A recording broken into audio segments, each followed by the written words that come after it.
Welcome to my YouTube channel. आज हम लोग शिक्षा मनोविज्ञान से एक महत्वपूर्ण टॉपिक बुद्धि को देखते हैं। हम लोग देखे हैं कि जन्म के समय भी दो बच्चे जो है जैसे जैसे बड़े होते हैं उनके शारीरिक भिन्नताएं पाई जाती हैं। जैसे बच्चे बड़े हो जाते हैं उनके में सामाजिक भिन्नताएं भी पाई जाती हैं, मनोवैज्ञानिक भिन्नताएं भी पाई जाती हैं। यानी हम लोग कह सकते हैं कि संसार का कोई भी दो व्यक्ति रंग, रूप, कद, काठी आदि के आधार पर उनमें कहीं न कहीं विभिन्नताएं होती ही हैं। हम लोग देखते हैं कि अक्सर विद्यालयों में बात करें कि एक ही कक्षा में पढ़ने वाले बच्चों में से किसी को जो है एक ही बार कोई बात बताने पे आसानी से सीख लेता है, किसी को कई बार बताना पड़ता है तब उस बातों को आसानी से सीखता है। इसका कहीं न कहीं प्रभाव जो है बुद्धि का ही पड़ता है। बुद्धि की वजह से ही बच्चे जो है कोई सीखने में तीव्र हो जाता है, कोई सीखने में मंद होता है, कोई सीखने में पिछड़ा होता है। हम आइए देखते हैं बुद्धि को समझने से पहले हम लोग बुद्धि के जो है एक्सेप्ट्स जो है पक्ष हैं उसको देखते हैं कि बुद्धि के जो है तीन पक्ष होते हैं। पहला होता है कार्यात्मक, दूसरा है संरचनात्मक और तीसरा है क्रियात्मक। देखिए, कार्यात्मक बुद्धि के जो तीन पक्ष हैं उसमें कार्यात्मक पक्ष में हम लोग बुद्धि क्या है, बुद्धि जो है क्या है, इसका अध्ययन करते हैं।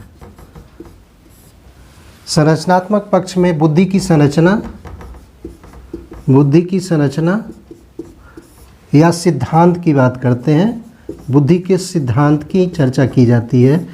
और हम लोग अगर क्रियात्मक पक्ष की बात करें तो क्रियात्मक पक्ष में बुद्धि मापन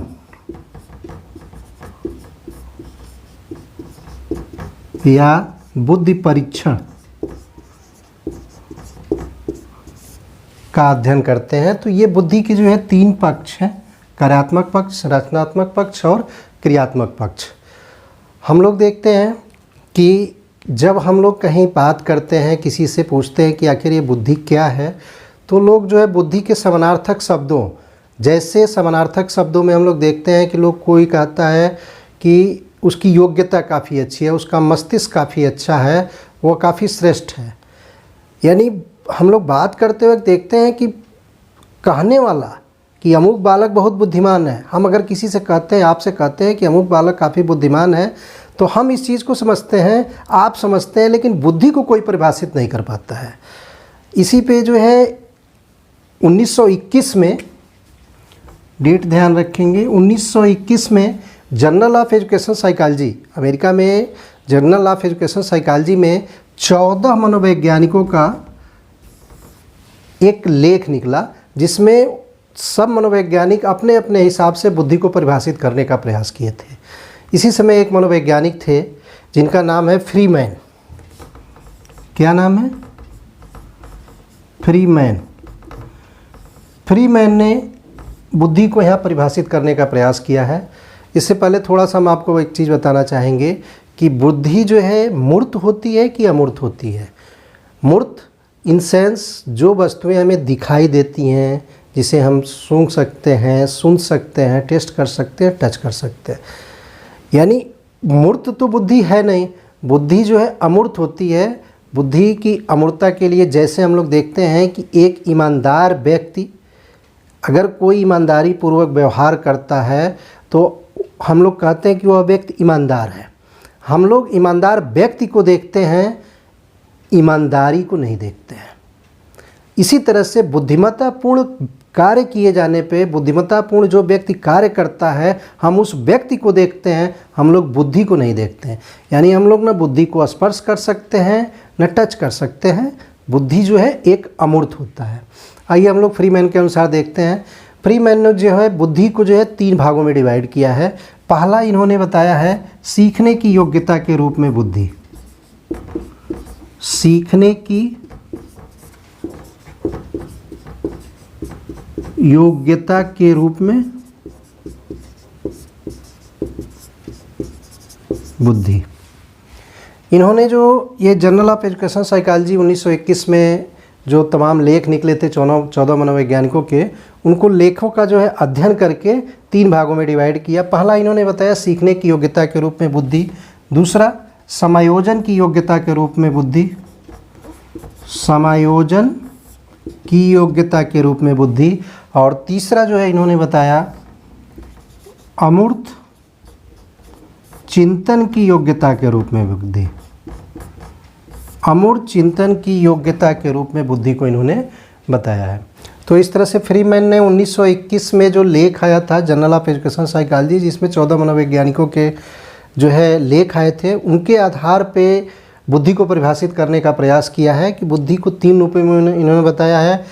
एक सीखने की योग्यता के रूप में बुद्धि, दूसरा समायोजन की योग्यता के रूप में बुद्धि, और तीसरा अमूर्त चिंतन की योग्यता के रूप में बुद्धि। हम लोग आइए देखते हैं समायोजन करने की योग्यता के रूप में बुद्धि में 2 मनोवैज्ञानिकों के नाम है। पहला है स्टर्न और दूसरा है वर्ट।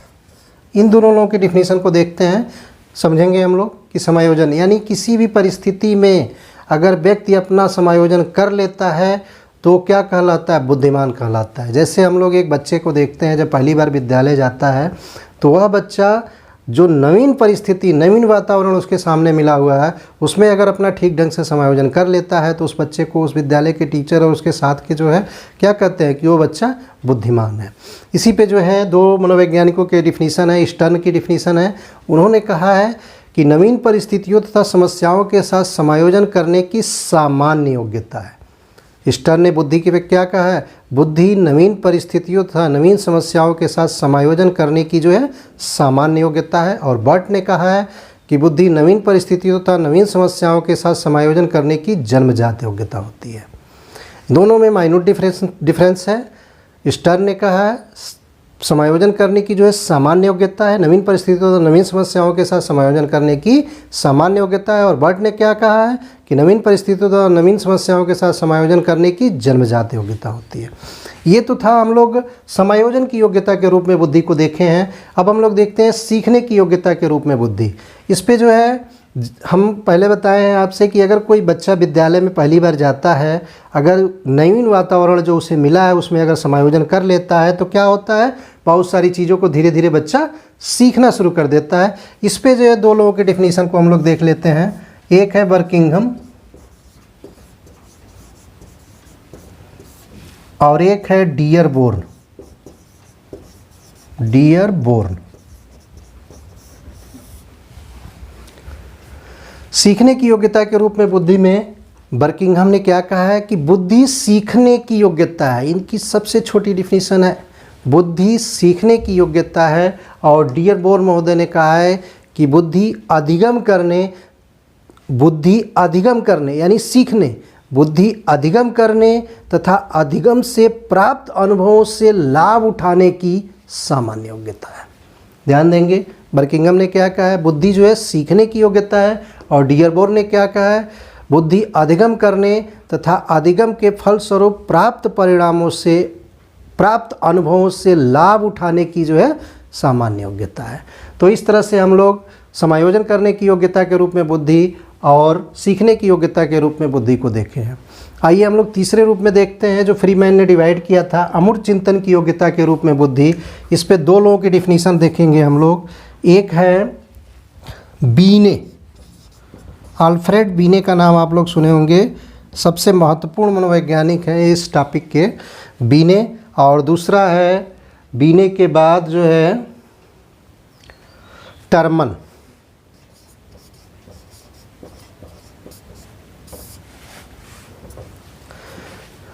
बुद्धि जो है अमूर्त चिंतन की योग्यता के रूप में 2 लोग की डिफिनीशन हम यहाँ आपको समझाने का प्रयास करेंगे। एक बीने का, अल्फ्रेड बीने का, और दूसरा जो है टर्मन का। देखिए,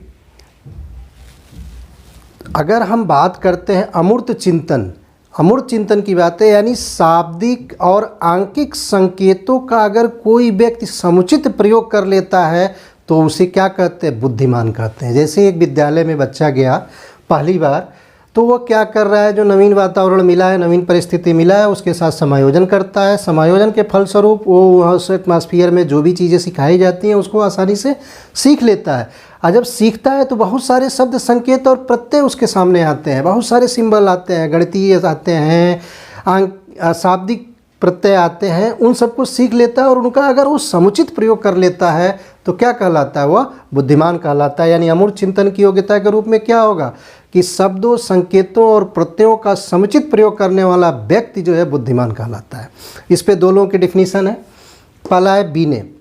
बीने के अनुसार इनकी डिफिनीशन थोड़ा क्रिटिकल है, ध्यान से सुनेंगे। बुद्धि बोध पर आधारित खोज परखता, बुद्धि बोध पर आधारित खोज परखता जो उचित ढंग से तर्क करने, उचित ढंग से निर्णय लेने के रूप में व्यक्त किया जाता है, से इंगित किया जाता है। बुद्धि बोध पर आधारित खोज परखता जो उचित ढंग से तर्क करने, उचित ढंग से निर्णय लेना के रूप में व्यक्त किया जाता है, से इंगित किया जाता है। और टर्मन महोदय क्या कहते हैं कि जो व्यक्ति जितना ही अधिक अमूर्त चिंतन करता है वह उतना ही अधिक बुद्धिमान होता है। टर्मन की डिफिनीशन क्या है कि वह व्यक्ति उतना ही बुद्धिमान होता है जिसमें अमूर्त चिंतन की योग्यता अधिक होती है। तो इस तरह से हम लोग स्टर्न, बर्ड, डियरबोर्न, बर्किंघम, बीने और टर्मन की डिफिनीशन को देखे हैं। लेकिन हम लोग इन तीनों लोगों ने एक रूप में नहीं बताने का प्रयास किया है कि आखिर ये बुद्धि क्या है। सब लोग अलग अलग तरीके से बता रहे हैं। हम लोग देख रहे हैं कि स्टर्न और बर्ड ने समायोजन करने की जो है योग्यता के रूप में बुद्धि को बताया है। डियरबोर्न और बर्किंघम ने क्या बताया, बुद्धि सीखने की योग्यता के रूप में। और अल्फ्रेड, बीने और टर्मन ने क्या बताया है, बुद्धि जो है अमूर्त चिंतन की योग्यता के रूप में। इस तरह से ये फ्रीमैन ने जो है बुद्धि को 3 भागों में डिवाइड किया है। लेकिन अगर हम व्यापक अर्थ की बात करें तो एक मनोवैज्ञानिक है वेस्लर।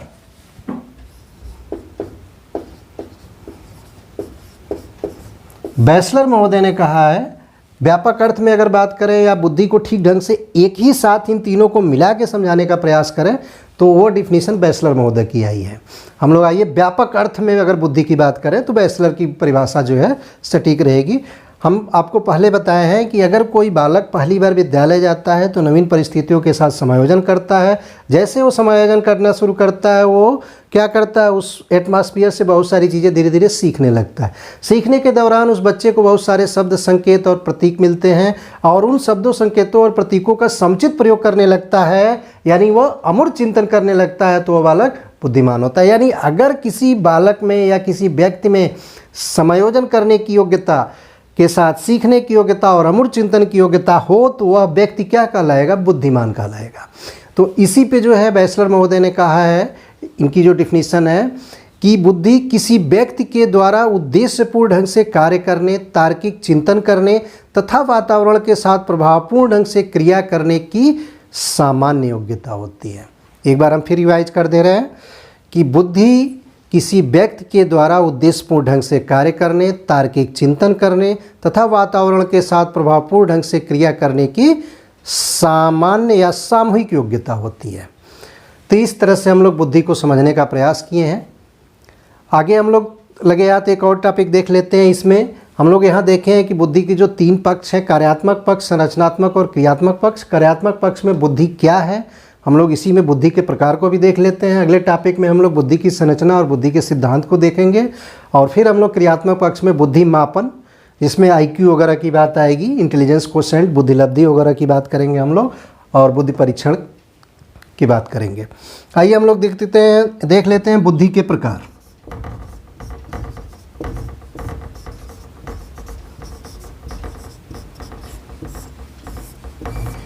बुद्धि के प्रकार, एक मनोवैज्ञानिक हैं एडवर्ड एल थॉर्नडाइक।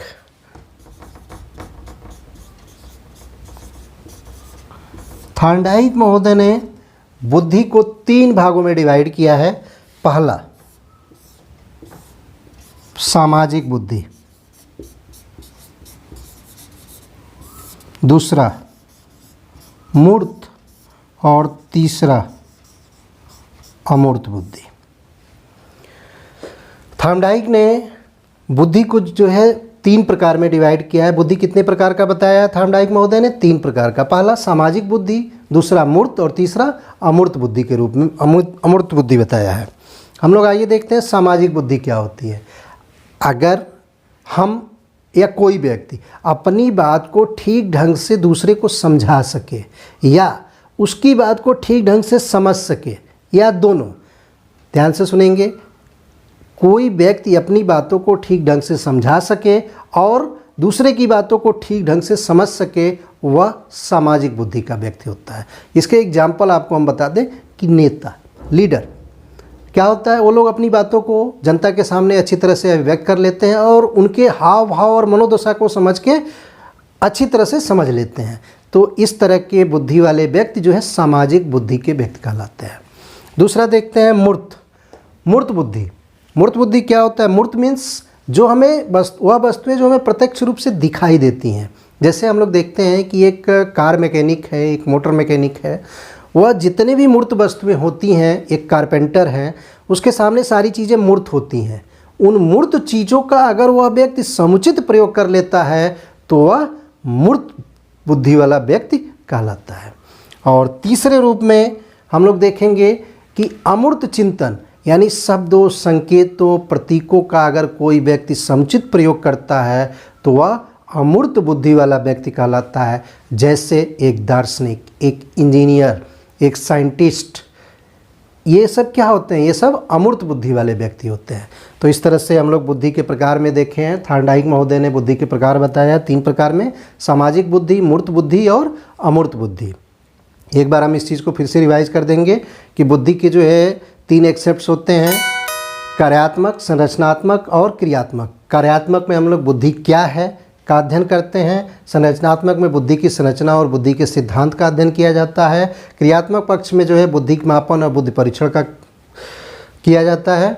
हम लोग देखे हैं कि जनरल ऑफ बुद्धि के परिभाषित करने में बहुत सारी समस्या आई। कोई भी व्यक्ति बुद्धि को परिभाषित नहीं कर पा रहा था। बुद्धि की बात जब आती थी तो लोग उसके समानार्थक शब्दों जैसे योग्यता, मस्तिष्क, ज्ञान, श्रेष्ठता की बात करते थे।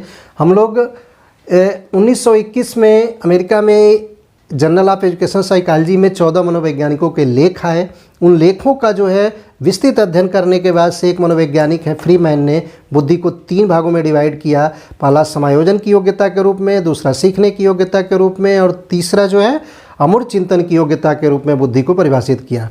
समायोजन करने की योग्यता के रूप में बुद्धि की जो है 2 डिफिनीशन यहाँ हम आपको बताए हैं। पहला स्टर्न का, बुद्धि नवीन परिस्थितियों तथा नवीन समस्याओं के साथ समायोजन करने की सामान्य योग्यता होती है, और बर्ट का, बुद्धि नवीन परिस्थितियों तथा समस्याओं के साथ समायोजन करने की जन्मजात योग्यता होती है। हम लोग सीखने की योग्यता के रूप में बुद्धि को देखे हैं, तो इसमें पहली डिफिनीशन हम लोग देखे हैं बर्किंघम की, सीखने की योग्यता ही बुद्धि है। और डियरबोन की परिभाषा जो है, बुद्धि अधिगम करने तथा अधिगम के फलस्वरूप प्राप्त परिणामों से लाभ उठाने की सामान्य योग्यता है।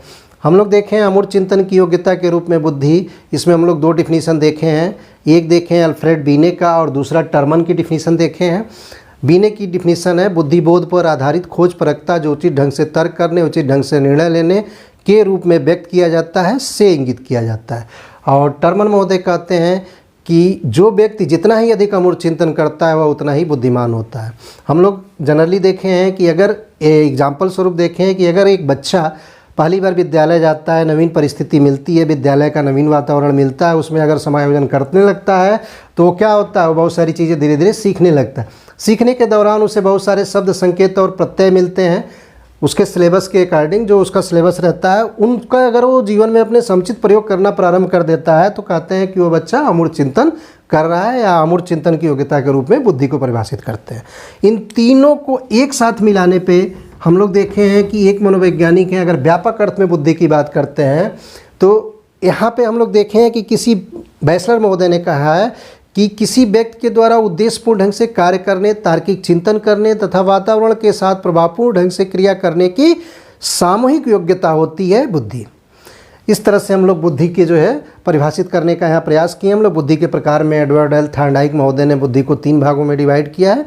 पहला जो है पहला यहाँ पे सामाजिक बुद्धि, दूसरा मूर्त बुद्धि और तीसरा अमूर्त बुद्धि की बात किया है। अगर हमारा प्रयास ये अच्छा लगा हो तो वीडियो को पूरा देखिएगा, सब चैनल को सब्सक्राइब करिएगा, लाइक करिएगा, शेयर करिएगा। अगले टॉपिक में हम लोग संरचनात्मक एक्सेप्ट्स जो है देखेंगे, बुद्धि के जो है दूसरे पक्ष को, बुद्धि की संरचना और बुद्धि के सिद्धांत को देखने और समझने का प्रयास करेंगे। धन्यवाद।